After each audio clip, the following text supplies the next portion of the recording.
Welcome back to my channel to a new blog. কালকে একদম কিছু শ্যুট করার টাইমই পাইনি, সারাদিন ধরে শুধু গোছগাছি করেছি, কারণ আজকে আমাদের বেরিয়ে যাওয়া।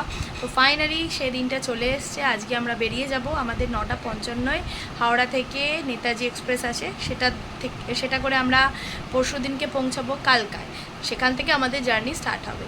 তো বুঝতেই পারছো, ওই জন্য প্রচুর প্যাকিং ছিল। টুকটাক ছোটো ছোটো অনেক জিনিস থাকে, তো শুধু জামা কাপড়ই নয়, ওষুধপত্র বা সমস্ত ময়শ্চারাইজার বলো বা যে অনেক ছোটো ছোটো জিনিস থাকে, সেগুলো একটু ভুল হয়ে গেলে না খুব মুশকিলে পড়তে হয়। আসলে না সব জায়গাতে এখন সব কিছুই কিনতে পাওয়া যায়, কিন্তু তবু একটু ক্যারি করে নিয়ে গেলে অতটা ঝঞ্ঝাট পোয়াতে হয় না, এই জন্যই আর কি। ওই জন্য কাল সারাদিন ধরে মাথা ঠান্ডা করে সমস্ত প্যাকিং করেছি। আজও এখনও টুকটাক প্যাকিং চলছে। এই যে দেখো, মোটামুটি এইখানের অবস্থা পুরো মেস হয়ে আছে, মোটামুটি সব গোছানো হয়ে গেছে। দুটো সুটকেস তো আগেই গোছানো হয়ে গেছিলো। টুকটাক স্যাকগুলো, ছোটো ছোটো স্যাকগুলো গোছানো হচ্ছে, যেগুলো সবাই আমরা ক্যারি করব। এই হচ্ছে ব্যাপার। আপাতত এটাই হচ্ছে আপডেট। আজকে অনেক ভোর ভোর উঠেছি, উঠে অনেক কাজ হয়ে গেছে। এখন বেজে গেছে প্রায় 9:30। তোমার উঠে ফ্রিজ পরিষ্কার করা হয়ে গেল, টুকটাক যেগুলো ছোটো টুকটাক কাচাকুচি থাকে সেগুলোও কাচতে দিয়ে দিলাম। তবে আজকে দেখছি রোদ্দুরটা মাঝে মাঝে মেঘলা করছে, আবার মাঝে মাঝে রোদ্দুর উঠছে। আজকে চাই যেন একটু রোদ্দুর হয়ে গিয়ে জামা কাপড়গুলো শুকিয়ে যাক। তো যাই হোক, এই হচ্ছে ব্যাপার। তো এখন কাকিমা আসবে, তার আগে ফ্রিজে যত যা ঝর্তি পড়তি যা আছে সেগুলোকে সব শেষ করতে হবে আজকে। এই গাছটা আজকে যাবে মামার বাড়ি ঘুরতে, তো মামার বাড়িতে এই গাছগুলো রেখে যাব আগের বারের মতো। এই গাছটা, মায়ের ঘরের গাছটা, সবগুলোই রেখে দিয়ে যাব। মানি প্ল্যান্ট গাছটা রেখে যাব না, ওটা জানলাতে যেমন আছে সেরকমই থাকবে, কারণ বৃষ্টি হয় মাঝে মাঝে, হলে বৃষ্টির জলও পায়। আর আজকে ভালো করে জল দিয়ে দিয়েছি, 2-1 দিন পরে বাইরে থেকে জল দেওয়া যায়, ওটার কোনো অসুবিধা নেই। কিন্তু এই গাছগুলো না একটু নিয়ে গিয়ে রাখতে হবে মামার বাড়িতে, না হলে এগুলো মানে মরে যেতে পারে। থালাটা দেখে বুঝতেই পারছো, ফ্রিজে যা যা আছে আজকে খেতেই হবে। সমস্ত সবজি যা ছিল সব দিয়ে কিছু একটা ভাজি মতো হয়েছে, যেটা কাকিমা একটু ঘেটে ফেলেছে। আপেল ছিল, শশা ছিল, সব খেতে হয়েছে। ছোলার ডালও ছিল, কালকে হয়েছিল। লিচুও আছে, সেটাও খেতে হবে। মানে আজকে বিশাল চাপ। তো ওই জন্য ব্রেকফাস্ট করতে বসে গেছি, ওই জন্য একটা রুটি নিয়েছি, আর বাদবাকি ফলাহার করবো আজকে আমি। এই যে এত মিষ্টি, আবার সেদিন ওর দাদাভাইরাও এনেছিল, তারপরে আমাদেরও ছিল, সব মিলিয়ে প্রচুর মিষ্টি, প্রচুর খাওয়া দাওয়ার আজকে। পরেই আবার তোমাদের সাথে কথা বলছি, কারণ মাঝখানে আবারও টুকটাক কিছু গোছাগুছিতে লেগে গেছিলাম। তো এখন একবার বেরোচ্ছি, কারণ আমাদের পুজোটাও, কালী পুজোটাও ও বাড়ি এসে গেছে সামনে। তো ওই জন্য ও বাড়ি একবার যাচ্ছি, কারণ এসে আর টাইম থাকবে না। পুজো সেদিনকেই, আমরা যেদিন ব্যাক করছি অ্যাকচুয়ালি, তো সেই জন্য আর টাইম থাকবে না। ওই জন্য একবার ও বাড়ি যাচ্ছি, একটু টুকটাক কাজ আছে, সেটা সেরে আসি। কারণ এখন থেকে না গুছিয়ে গেলে না সেদিন হয়তো এসে পারবো কি না বুঝতে পারছি। বাইরে কিন্তু এখন জবরদস্ত মেঘ করেছি। এই যে আমি দরজাটা চাবি দিচ্ছি, আজকে কিন্তু হেভি মেঘ করেছে, হাওয়াও দিচ্ছে ঠান্ডা ঠান্ডা। বেজে গেছে প্রায় 2:30। তো এখন লাঞ্চ করতে বসেছি, কারণ এরপরে ও বাড়ি থেকে এসে আবার বৃষ্টি স্টার্ট হয়ে গেছিলো। তো ও বাড়ি থেকে এসে আবার গাছগুলো মামার বাড়িতে রাখতে গেলাম। তো এসে তারপরে চান টান সারলাম। আজকে হেয়ার ওয়াশ করার ছিল, হেয়ারটা ওয়াশ করলাম, করতে করতে অনেকটা লেট হয়ে গেল। আবার আজকে ট্রেনে আমরা তড়কা রুটি নিয়ে যাবো, তো তড়কাটা বসিয়েছি। করতে করতে আমি বললাম যতক্ষণে পেঁয়াজটা ভাজা হোক ততক্ষণে খাওয়া দাওয়াটা কমপ্লিট করে নিই। তো আজকে উচ্ছে চচ্চড়ি, আলু সেদ্ধ আর সমস্ত সবজি দিয়ে ঝোল আর মাছের ঝাল হয়েছে, একদম সিম্পল মেনু। কারণ রাতের থেকেই বা কাল থেকেই অনেক বাইরের খাবার খাওয়া হবে, তো সেই জন্য আজকে একদম সিম্পল মেনু। তো খাওয়া দাওয়াটা করে নিই, তারপরেও টুকটাক যেগুলো আর বাকি আছে ফিনিশ করে দিতে হবে দুপুরবেলা। এখন বেজে গেছে প্রায় 5:30। তো মেঘ গেছে, একটু খেলাধুলো করতে, লাস্ট খেলাধুলো করতে গেছে। তো এবার আমরা রেডি হব আস্তে আস্তে। কাকিমাও এসে গেছে, রুটি করছে। আমার তো তরকাটা দুপুরেই করে রেখে দিয়েছিলাম, তো রুটিটা করে দেবে কাকিমা। সব কিছু প্যাক করে নেবো। 6:30 নাগাদ আমাদের গাড়ি আসার কথা আছে, তো 6:30 পৌনে 7টার মধ্যে বেরিয়ে যাবো এখান থেকে। বাজে 6:20। তো আমরা এখন চা খেতে বসে পড়েছি। চাটা খেয়ে নিয়ে একদম রেডি হবো। আজকে কাকিমা চা করেছে। অবস্থা দেখো, লাস্ট মোমেন্টে কারেন্ট অফ, পুরো কারেন্ট অফ হয়ে গেছে। এই অন্ধকারের মধ্যেই আমাদের বেরোতে হচ্ছে।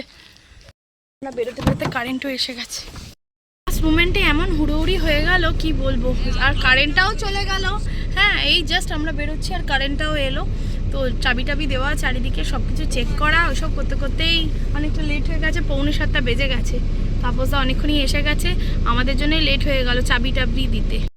ব্লান্ডার না করলেই চলছিল না। যাই হোক, মেঘের আমরা সবাই ঘড়ি পরে নিয়েছি, তো মেঘ ঘড়িটা পড়তে নিজের ভুলে গেছে। তো যাই হোক, আসার সময় এত উড়ি হলো যে ওটা মিস হয়ে গেল। কি বলবো আর, আপাতত এখন রাস্তা ফাঁকা দেখছি, দেখা যাক কতক্ষণে আমরা স্টেশনে পৌঁছাতে পারি।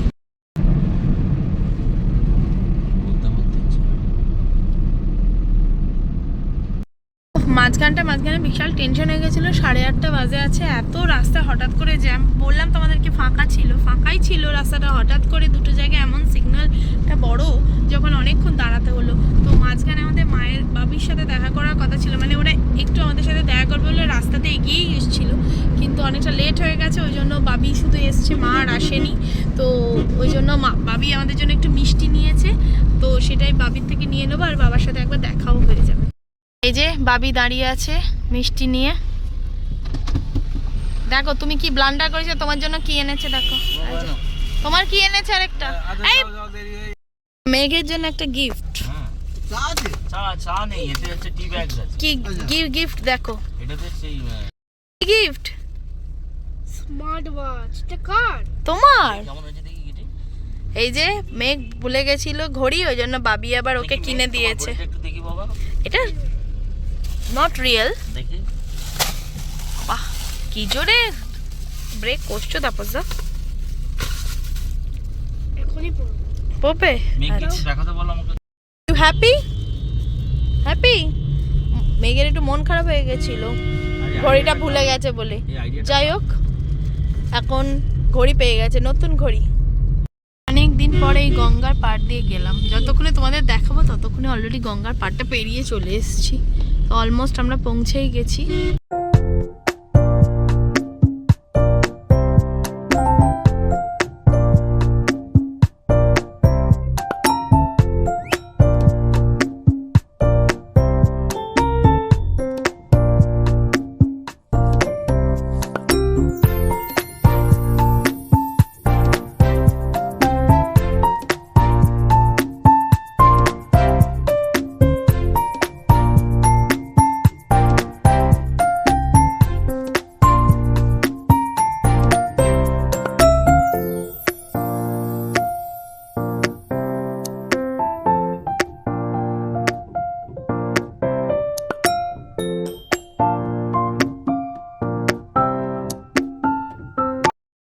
অবশেষে আমরা হাওড়া পৌঁছে গেছি। তো 9 নম্বর প্ল্যাটফর্ম থেকেই ছাড়বে নেতাজি এক্সপ্রেস। তো আমাদের গাড়ি ঢুকছে। হাওড়ায় পৌঁছে গেছি, অনেক দিন পরে এসেছি। হ্যাঁ, তবে অবশ্য এবারে মাঝে আসা হয়েছিল, বলো ডিসেম্বরে। হ্যাঁ, ডিসেম্বরে একবার এসেছিলাম। এই যে ফুড প্লাজাটা, আমরা সবাই নেমে পড়েছি, হাঁটছি, আমরা আমাদের কোচের দিকে যাচ্ছি।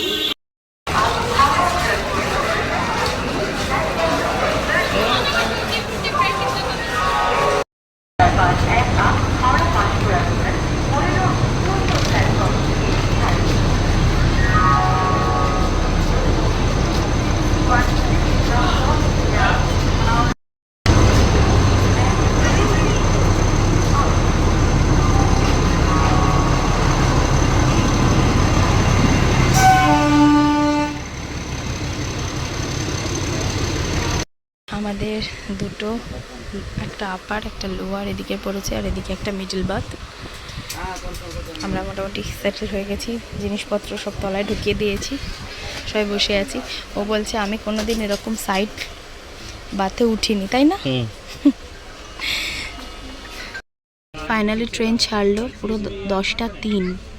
এখানে 8 মিনিট লেট হয়ে গেল। 9:55 ছাড়ার কথা, তার জায়গায় 10টা 3-এ ছাড়লো। আমাদের ডিনার কমপ্লিট হয়ে গেল। ঠিক ছিল তরকা।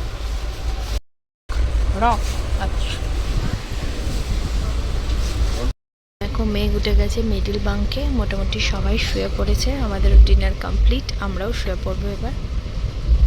ফার্স্ট জাংশন এলো, বর্ধমান জাংশন। এখন বাজে 11টা 10।